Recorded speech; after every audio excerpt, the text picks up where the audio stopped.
على الشمس والقمر بحسبان والنجم والشجر يسجدان وفضل زمانا على زمان كما فضل مكانا على مكان وإنسانا على إنسان ونشهد أن لا إله إلا الله وحده لا شريك له ونشهد أن محمدا عبده ورسوله أما بعد فأعوذ بالله من الشيطان الرجيم بسم الله الرحمن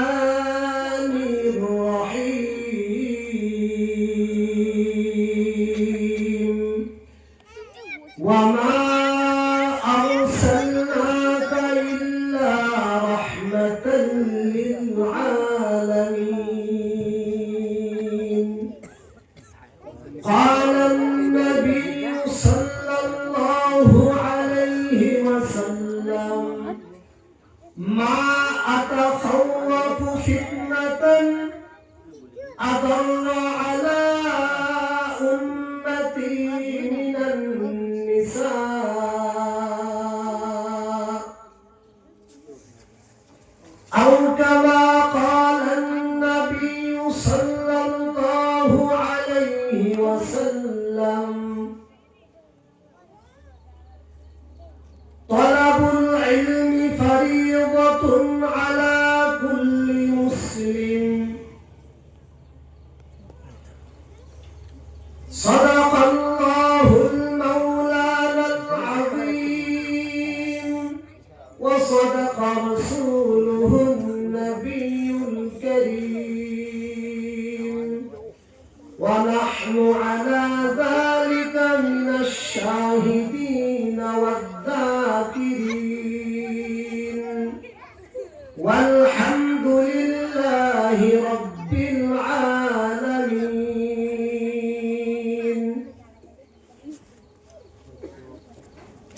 توحيد की अमानत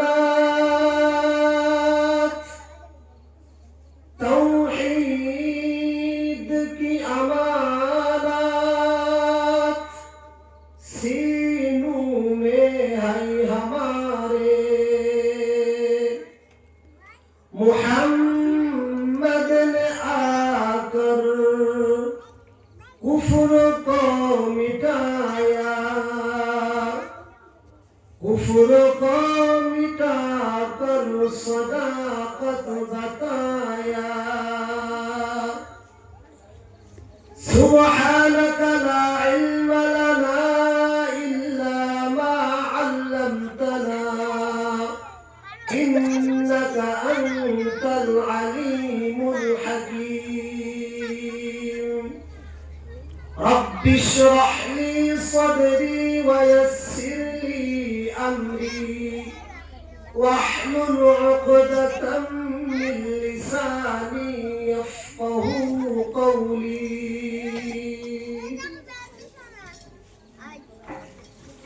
আল্লাহ তাআলার দরবারে শুকরিয়া যিনি আমাদেরকে অনুষ্ঠানে উপস্থিত হওয়ার তৌফিক দান করেছেন মহান আল্লাহ তাআলার কাছে কৃতজ্ঞতা স্বরূপ সকলেই পড়ি আলহামদুলিল্লাহ লক্ষ কোটি দরুদ সালাম সাইয়্যিদুল মুরসালিন রাহমাতুল লিল আলামিন শফিউল মুজনিবিন হযরত মুহাম্মদুর রাসূলুল্লাহ সাল্লাল্লাহু আলাইহি ওয়াসাল্লামের উপর পবিত্র কোরআনুল কারীমের 114 সূরা একটি সূরা সূরাতুল আম্বিয়া সূরাতুল আম্বিয়ার 107 নং আয়াত তেলাওয়াত করেছি রাসূল সাল্লাল্লাহু আলাইহি ওয়াসাল্লামের অসংখ্য অগণিত হাদিস থেকে দুটি হাদিসের অংশ বিশেষ তেলাওয়াত করেছি। কুরআনুল কারীমের আয়াত হাদিসের আলোকে অল্প কিছু সময় আল্লাহ তাআলা আমাকে কথা বলা, আপনাদেরকে শুনবার হিম্মত, সাহস, ধৈর্য দান করুক। সকলেই পড়ি আমিন। আল্লাহ তাআলা বলেন, ওমা আরসালনাকা ইল্লা রাহমাতাল লিল আলামিন। ওমা আরসালনাকা, আল্লাহ তাআলা বলেন, আমি প্রেরণ করেছি, আমি পাঠিয়েছি পৃথিবীতে। কাকে পাঠিয়েছি? ইল্লা, এখানে মাহজুব আছে, নবীজিকে পাঠিয়েছি। কি জন্য? রাহমাতাল লিল আলামিন, রহমত হিসেবে জগৎবাসীর জন্য আমি আমার নবীকে, আমি আমার বন্ধুকে রহমত হিসাবে পৃথিবীতে প্রেরণ করেছি। এরা কুরআনুল কারীমের শাব্দিক অর্থ। ব্যাখ্যা, লম্বা ব্যাখ্যা। আল্লাহ তাআলা পৃথিবী সৃষ্টি করার পর থেকে এই পৃথিবীর মানুষদেরকে, মানব জাতিকে জান্নাতে যাওয়ার জন্য, জান্নাতে নেওয়ার জন্য যুগে যুগে ওই মানুষদেরকে পথ দেখানোর জন্য আল্লাহ তাআলা নবী রাসূলদেরকে প্রেরণ করেছেন, পৃথিবীতে পাঠিয়েছেন। সেই ধারাবাহিকতায় আমাদের নবীজিকে শেষ জামানায় শেষ নবী হিসাবে, খাতামুন নবিয়্যিন হিসাবে পৃথিবীতে পাঠিয়েছেন। আমার নবীজিকে আল্লাহ তাআলা এমন এক যুগে পাঠিয়েছেন, ওই যুগে সবথেকে প্রয়োজন ছিল, যুগের চাহিদা ছিল উত্তম আদর্শ। জাহিলিয়াত যুগ, অন্ধকারাচ্ছন্ন যুগ। এই যুগের সবথেকে অধঃপতন হয়েছিল মানুষের চরিত্র, মানুষের মুআমালাত, মুআশারাত, লেনদেন, ব্যবসা বাণিজ্য, উঠা বসা, চাল চলন, সব কিছুর অবক্ষয় ঘটে গিয়েছিল। এবং অবস্থায় ওই সমাজের জন্য আল্লাহ তাআলা ওই সমাজকে পরিশুদ্ধ করার জন্য উত্তম আখলাক, শ্রেষ্ঠ আখলাক, ওয়া ইন্নাকা লাআলা খুলুকিন আযীম, পৃথিবীতে সুমহান চরিত্রবান একজন মানুষের প্রয়োজন ছিল ওই যুগে। সেই চরিত্রের করুণাধার শ্রেষ্ঠত্ব দান করে ওই জাহিলিয়াত যুগে আমার নবীজিকে আল্লাহ তাআলা প্রেরণ করেছেন। কেমন ভাবে? কুরআনুল কারীমের অন্য আয়াতে, কিতাবুন আনজালনাহু ইলাইকা লিতুখরিজান নাস মিনাজ যুলুমাতি ইলান নূর। আল্লাহ তাআলা বলেন, এই যুগের মানুষ ছিল অন্ধকার, অন্ধকারের ভিতরে ছিল। তাদেরকে অন্ধকার থেকে আমার নবীজি আলোর দিকে আনবেন। আলোর দিকে আনার জন্য নবীজিকে আল্লাহ তাআলা একটা হাতিয়ার দিয়েছেন, কিতাব। কিতাবুন আনজালনাহু ইলাইকা, আমি আমার নবীজির উপরে কোরআন নাযিল করেছি। যেদিন থেকে নবীজির উপর কোরআন নাযিল করেছি, নবীজি সেদিন থেকে দাওয়াত দেওয়া শুরু করেছেন। কুরআনুল কারীমের আয়াত যেদিন নাযিল হয়েছে, নবীজি সেই দিন থেকে কোরআনের দাওয়াত দেওয়া শুরু করেছে। মানুষদেরকে অন্ধকার থেকে, নিকৃষ্ট সমাজ থেকে মানুষদেরকে উত্তম সমাজের দিকে, অবক্ষয় সমাজ থেকে জাতিকে শ্রেষ্ঠ এক আদর্শ উপহার দেওয়ার জন্য আমার নবীজি পৃথিবীতে আবির্ভাব হয়েছেন, পৃথিবীতে প্রেরিত হয়েছেন। এই পৃথিবীতে প্রেরিত হয়ে আমার নবীজি কি রেখে চলে গেলেন? এক কথায় রাহমাতুল লিল আলামিন কি নিয়ে আসলেন, কি নিয়ে চলে গেলেন, এটা হলো আলোচনার বিষয়। আমার নবীজি উত্তম আদর্শ নিয়ে এসেছেন। অন্ধকারাচ্ছন্ন পৃথিবীতে নবীজি উত্তম আদর্শ নিয়ে এসেছিল। নবীজি 570 ঈসাই সনে নবীজি পৃথিবীতে এসেছেন। নবীজির বাবার নাম ছিল আব্দুল্লাহ, মায়ের নাম ছিল আমেনা। এই ঘরে নবীজি পৃথিবীতে এসেছেন। নবীজির জন্মগ্রহণে অনেক অলৌকিক অনেক কিছু ঘটেছে, অনেক কিছু নবীজির অলৌকিকতা। পৃথিবীতে নবীজি যেদিন এসেছেন, আসার দিন, নবীজি আসার পরে নবীজির আমৃত্য অনেক অলৌকিকতা প্রকাশিত হয়েছে নবীজির আগমনে। সেই ধারাবাহিকতায় একের পর এক নবীজি হালিমাতুস সাদিয়ার ঘরে গেলেন, সেখানে নবীজির অনেক অলৌকিকতা প্রকাশ পেয়েছে। এরপরে সেখান থেকে নবীজি আবার তার মক্কায় জন্মভূমিতে আসলেন। এরকম নবীজি একের পর এক নবীজি বেড়ে উঠতেছেন। দীর্ঘ চলতে চলতে নবীজি যখন নবীজির বয়স 40, নবীজির কাছে আল্লাহ তাআলার পক্ষ থেকে কোরআনের আয়াত নাযিল হয়েছে, ইকরা বিসমি রাব্বিকাল্লাযী খালাক খালাকাল ইনসানা মিন আলাক। নবীজি হিরা পাহাড়ে ছিলেন, জিবরাইল আলাইহিস সালাম এসে নবীজিকে এই কোরআনের তেলাওয়াতের জন্য বলেছেন, ইকরা, আপনি পড়ুন। নবীজি বললেন, আমি পড়তে পারি না। এরপর আবার বললেন, ইকরা, আপনি পড়ুন। নবীজি পড়তে পারেন না। নবীজি বললেন, আমি পড়তে জানি না। 3 বার বলার পরে নবীজিকে যখন চাপ দিলেন, তখন নবীজি বললেন, ইকরা বিসমি রাব্বিকাল্লাযী খালাক ইকরা বিসমি রাব্বিকাল্লাযী খালাক খালাকাল ইনসানা মিন আলাক।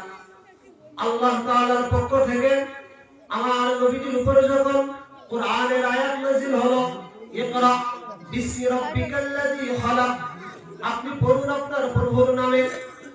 যে নামে পড়লে আপনার প্রভুর নামে, ইকরা বিসমি রাব্বিকাল্লাযী খালাক, ওই প্রভুকে মুসলমান নবীর উম্মত রব বাংলা অনুবাদে করা হয় প্রতিপালক, লালন পালনকারীকে বলা হয় রব। ইকরা বিসমি রাব্বিকাল্লাযী খালাক, আপনার প্রতিপালক আপনাকে যিনি লালন পালন করেছেন তার নামে আপনি পড়ুন। ইকরা বিসমি রাব্বিকাল্লাযী খালাক খালাকাল ইনসানা মিন আলাক খালাকাল ইনসান, আমি মানুষকে সৃষ্টি করেছি রক্তপিণ্ড থেকে, নাপাক পানি থেকে আমি মানুষকে সৃষ্টি করেছি।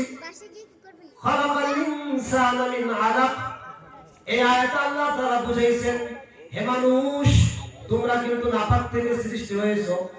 দুনিয়াতে নাপাক থেকে সৃষ্টি হয়ে আমি মালিকের সব কিছু খাওয়ার পরে, সব কিছু পড়ার পরে, আলো বাতাস দুনিয়ার সব কিছু ভোগ করার পরে আমি আল্লাহ তাআলার নাফরমানি যেন করো না, এজন্য আমি তোমাকে প্রথমে সিগন্যাল দিয়ে দিলাম, প্রথমেই তোমাকে সতর্কবাণী দিয়ে দিলাম। খালাকাল ইনসানা মিন আলাক, তোমার সৃষ্টি কিন্তু নাপাক পানি দ্বারা। অহংকারী করার কোনো সুযোগ নাই। হাদিসের ভেতরে এসেছে, আল কিবরিয়াউ রিদাই, অহংকারী হলো আল্লাহ তাআলার একটি চাদর। এই চাদর নিয়ে যারা সিনেমিনি খেলবে, অহংকারী ভাব নেবে, আমার আল্লাহ বলে, ওয়ালা তামশি ফিল আরদি মারাহা, হে পৃথিবীবাসী, তোমরা জমিনের উপর চলবা। জমিন সৃষ্টি করেছি আমি, পৃথিবী সৃষ্টি করেছি আমি। ওই জমিনের উপর যখন তোমরা চলবা, তোমরা দম্ভ করে চলো না, অহংকারী ভাব নিয়ে চলো না। ওয়ালা তামশি ফিল আরদি মারাহা, আমার আল্লাহ তাআলা আয়াতে বলেন, মিনহা খালাকনাকুম ওয়া ফিহা নুঈদুকুম ওয়া মিনহা নুখরিজুকুম তারাতান উখরা। মাটি, মানুষ মাটির থেকে সৃষ্টি হয়েছে, অহংকারী ভাব যেন না হয়, এজন্য ওই মাটিতে তোমাকে আবার চলে যেতে হবে। এজন্য আমরা যখন লাশটাকে কবরে রাখার পরে মাটি দেই, এই আয়াতটা পরে ওই ব্যক্তিকে স্মরণ করায় দেই, আমার আল্লাহ তাআলা ফারিকুম ফিল জান্নাতি ওয়া ফারিকুম ফিস সাঈর। দুনিয়াতে আসার পরে স্বাধীনতা দিয়েছিল, বান্দা রাস্তায় চলবা, আযান হলে মসজিদেও যেতে পারো, আবার মসজিদের পাশ দিয়ে তুমি গানের আসরেও যেতে পারো। ফারিকুম ফিল জান্নাতি ওয়া ফারিকুম ফিস সাঈর। এই স্বাধীনতা পাইয়া, দুনিয়ায় স্বাধীনতা পেয়ে তুমি মসজিদের দিকে যাও নাই, আমি আল্লাহ তাআলার হুকুম পালন করো নাই।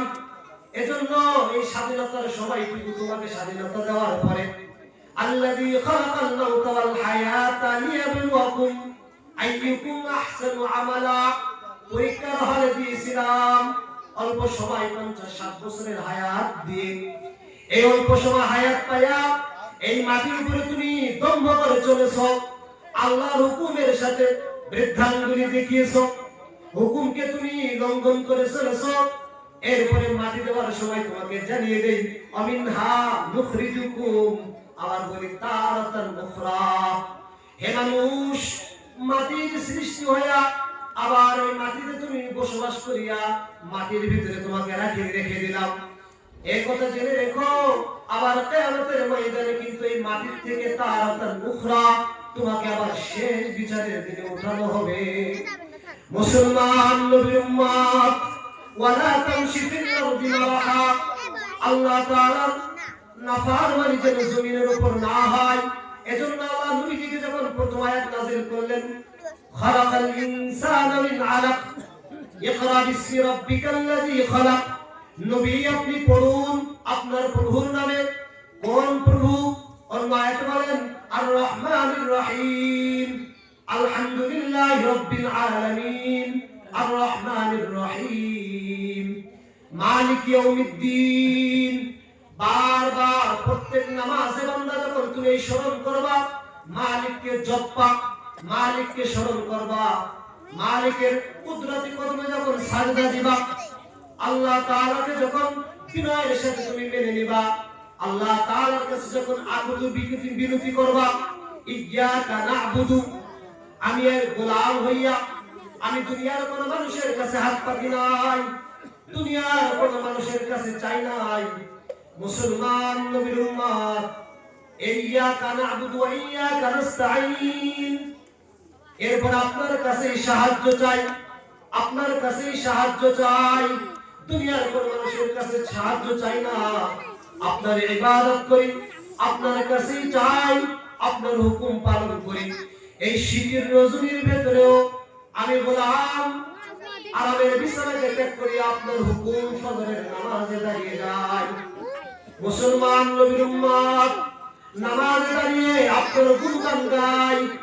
কত মানুষ আরামে ঘুমায়, আমি ঘুমকে আরাম হিসেবে মেনে নেই নাই। ফজরের আযান যখন আসে ঘুম থেকে উঠে নামাজে চলে যাই, বিভিন্ন কাজ করবে থাকি, কাজকে প্রত্যাখ্যান করিয়া নামাজে চলে আসি। এর আমি গোলামের পরিচয়।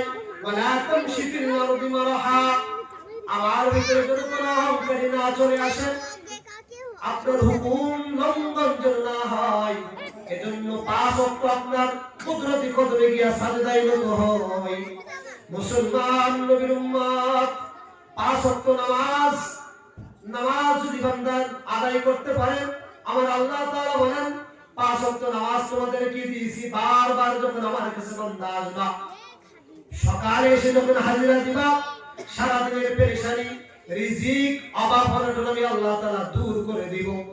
এরপরে যখন তুমি জোহরে আসবা, তোমার সারা দিনের